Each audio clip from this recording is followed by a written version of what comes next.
Hello viewers, আসসালামু আলাইকুম। আজকে আমরা তৈরি করব কলার মোচার চপ। তো চলুন রেসিপি ভিডিওটি শুরু করা যাক।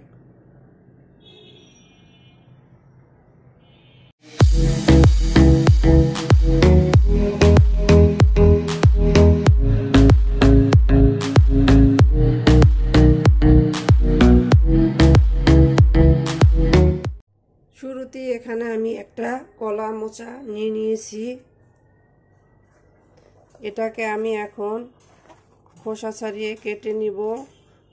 অনেকেই হয়তো জানেন না কলার মোচাটা কিভাবে ছড়াতে হয়, তাই আমি এটাকে ছাড়িয়ে দেখিয়ে দিচ্ছি। এর ভিতর থেকে এভাবে কাঠির মতো শক্ত একটা, এই যে ডিএসএলআর কাঠির মতো শক্ত একটা আঁশ আছে, এটা এভাবে বেছে ফেলে দিতে হবে।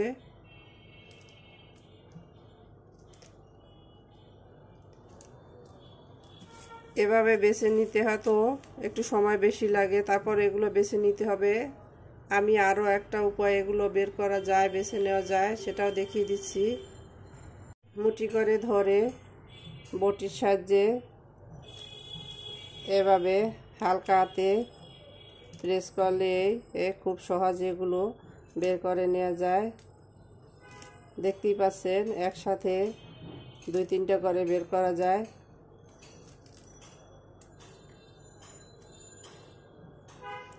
এগুলোকে অবশ্যই বেছে নিতে হবে, নইলে এগুলো খাওয়া যাবে না, এগুলো অনেকটা শক্ত। তো আমার একটা বের করে নেওয়া হয়ে গেছে। এখন আমি এগুলোকে এভাবে কুচি করে নিব। তো একইভাবে আমি সবগুলো বেছে কুচি করে নিয়ে ফিরে আসছি।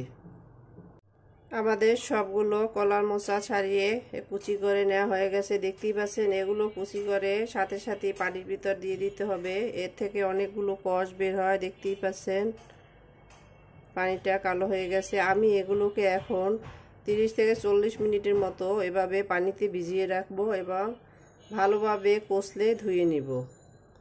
তো ফিরে আসছি এগুলোকে ধুয়ে পরিষ্কার করে নেয়ার পরে। ফিরে এলাম 40 মিনিট পরে। দেখতেই পাচ্ছেন আমি কলার মোচাটাকে ধুয়ে পরিষ্কার করে নিয়ে নিয়েছি। এখানে মেজারমেন্ট কাপের 2 কাপ কুচি করা মোচা আছে।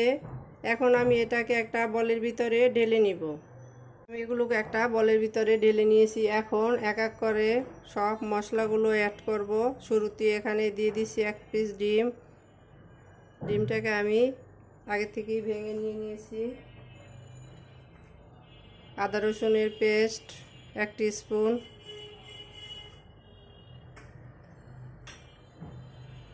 কুচি করে রাখা কাঁচামরিচ, এখানে 5-6টা কাঁচামরিচ আছে, এটা আমি কুচি করে রেখেছিলাম, দিয়ে দিচ্ছি। 2 টেবিল চামচ দিয়ে দিচ্ছি বেসন,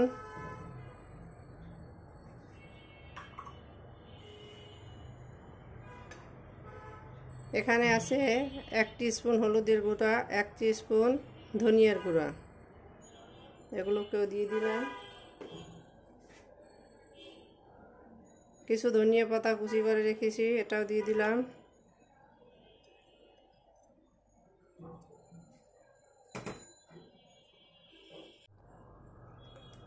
এখন দিয়ে দিচ্ছি গরম মশলার গুঁড়া 1 টিস্পুন, কর্নফ্লাওয়ার, এখানে আমি কর্নফ্লাওয়ার দিয়ে দিচ্ছি 2 টিস্পুনের মতো, লবণ দিয়ে দিচ্ছি স্বাদ মতো,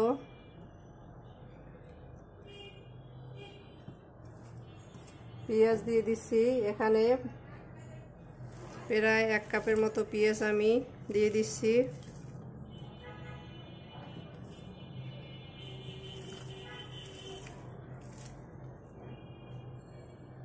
পেঁয়াজগুলোকে হাতের সাহায্যে কষলে নরম করে দিয়ে দিলাম।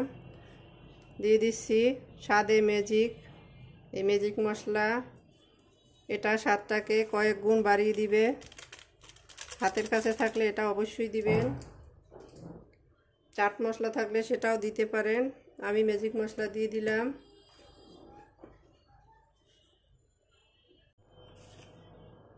দিয়ে দিচ্ছি হাফ টিস্পুন চিনি, আর দিয়ে দিচ্ছি বড় আকারের একটা আলু সেদ্ধ করে এটাকে ম্যাশ করে রেখেছি, এটা দিয়ে দিচ্ছি। দিয়ে দিচ্ছি কিছুটা সয়াবিন তেল।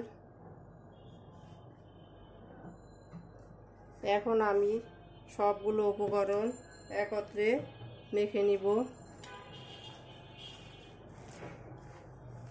সবগুলোকে ভালোভাবে মেখে মিশিয়ে নিচ্ছি।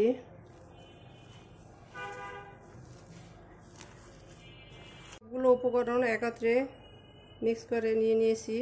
এখন আমি এখানে কিছুটা বিস্কিটের গুঁড়ো অ্যাড করব।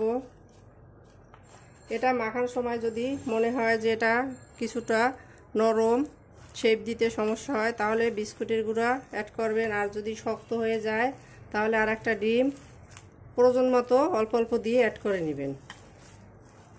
তো আমার ডোটা কিছুটা নরম, তাই আমি এখানে বিস্কিটের গুঁড়া অ্যাড করেছি।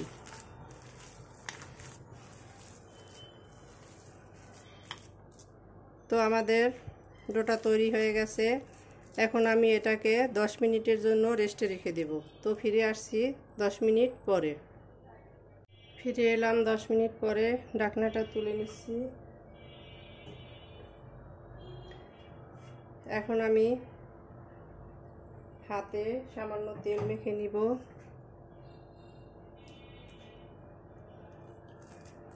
আর এখান থেকে অল্প অল্প করে ডো নিয়ে কাবাবের শেপ দিয়ে নিব।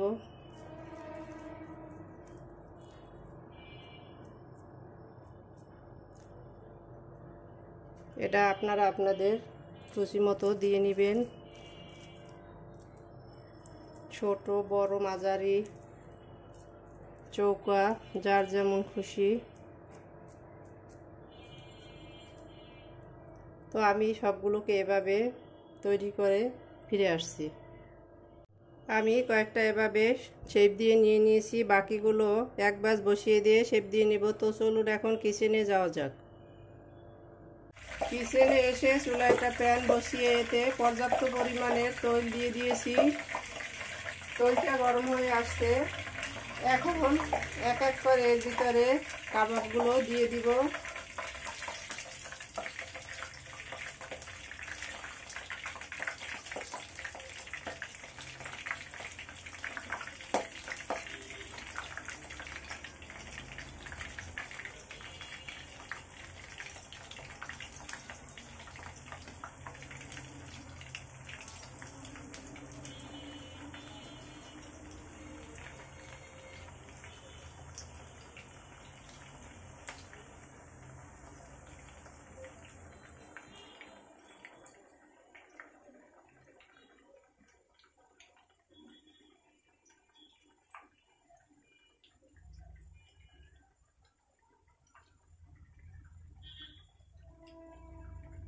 দিয়ে দেওয়া হয়ে গেছে, দেখতে পাচ্ছেন। আমি এগুলোকে মিডিয়াম টু লো আছে ফ্রাই করে নিব।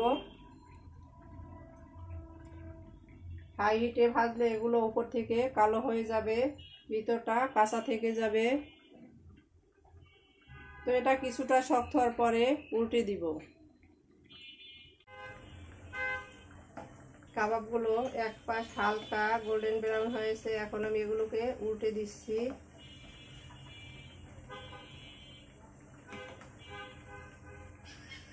এগুলোকে নরম থাকা অবস্থায় উল্টাতে যাবেন না, তাহলে ভেঙে যাবে।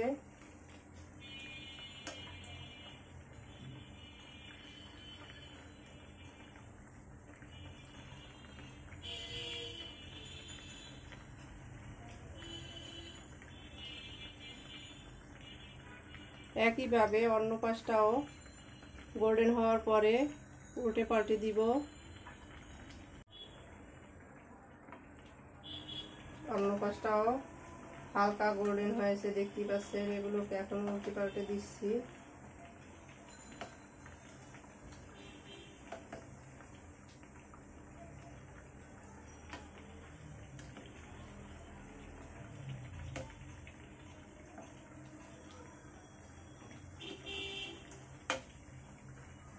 কাবাবগুলোকে আমি লাল লাল করে ভেজে নেব। তো এগুলোকে আরও 2-1 মিনিট ফ্রাই করে নিব। তো ফিরে আসছি আর 2 মিনিট পরে। আমাদের চপগুলো লাল লাল হয়ে গেছে, দেখতেই পাচ্ছেন। এখন আমি এগুলোকে তুলে নিচ্ছি। একটা প্লেটে টিস্যু দিয়ে নিয়ে নিচ্ছি, এর ভিতরে তুলে দিচ্ছি। এতে করে এক্সট্রা তৈলটা শুষে নিবে।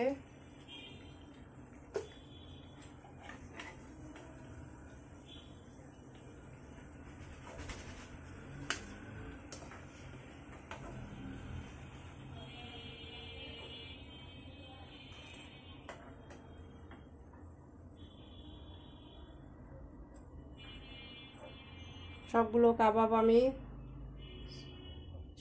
সবগুলো চপ আমি তুলে নিয়েছি।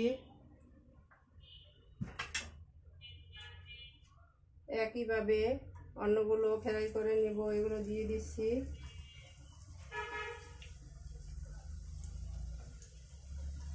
তো আমি ফিরে আসছি সবগুলো চপ ফ্রাই করার পরে। আমাদের সবগুলো চপ ফ্রাই করা হয়ে গেছে, দেখতেই পাচ্ছেন। এখন আমি এগুলোকে সার্ভ করে নিব। সার্ভ করে নিলাম আমরা আমাদের কলার মোচার চপ। দেখতেই পাচ্ছেন কতটা অসাধারণ হয়েছে। আমরা এটাকে স্ন্যাক্স হিসাবে সসের সাথে সার্ভ করে নিয়েছি। আপনারা চাইলে ভাত, পোলাও বা খিচুড়ির সাথে খেতে পারেন। আমাদের রেসিপি ভিডিওটি ফলো করে আপনারাও তৈরি করে দেখবেন। কমেন্ট সেকশনে জানিয়ে দিবেন কেমন হয়েছিল আমাদের রেসিপি ভিডিওটি। লাইক, কমেন্ট, শেয়ার, সাবস্ক্রাইব করে আমাদের পাশে থাকবেন। আল্লাহ হাফেজ।